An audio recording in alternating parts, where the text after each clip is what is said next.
उदयनराजे भोसले आणि रामराजे नाईक निंबाळकरांची भेट झाली। दोन्ही नेत्यांची साताऱ्यात भेट झाल्याची माहिती आहे। लोकसभेच्या निवडणुकीवर दोघांमध्ये चर्चा झाली। भेटीमुळे जिल्ह्यातल्या राजकारणात मात्र खळबळ उडाली। उदयनराजे भोसले आणि रामराजे नाईक निंबाळकरांची भेट झाली। दोन्ही नेत्यांची साताऱ्यात भेट झाल्याची माहिती आहे। लोकसभेच्या निवडणुकीवर दोघांमध्ये चर्चा झाल्याची देखील माहिती आहे।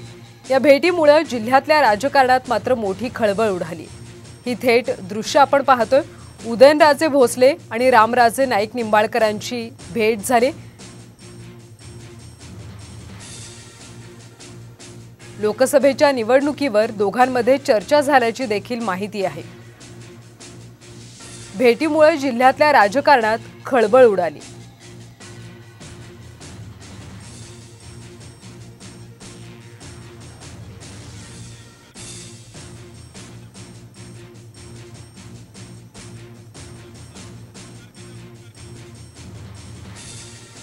उदयनराजे भोसले आणि रामराजे नाईक निंबाळकरांची भेट झाली। दोन्ही नेत्यांची साताऱ्यात भेट झाल्याची माहिती आहे।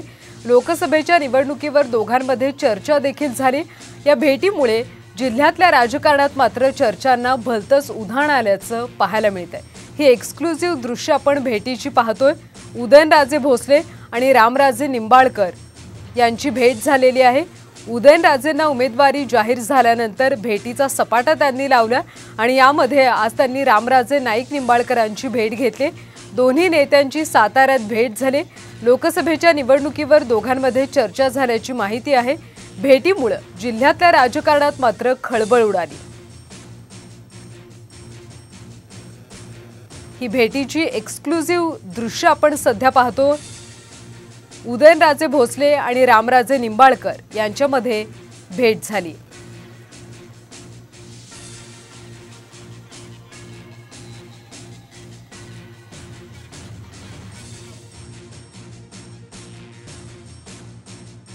माहिती घेऊयात आमचे प्रतिनिधी ओमकार कदम यांच्याकडून।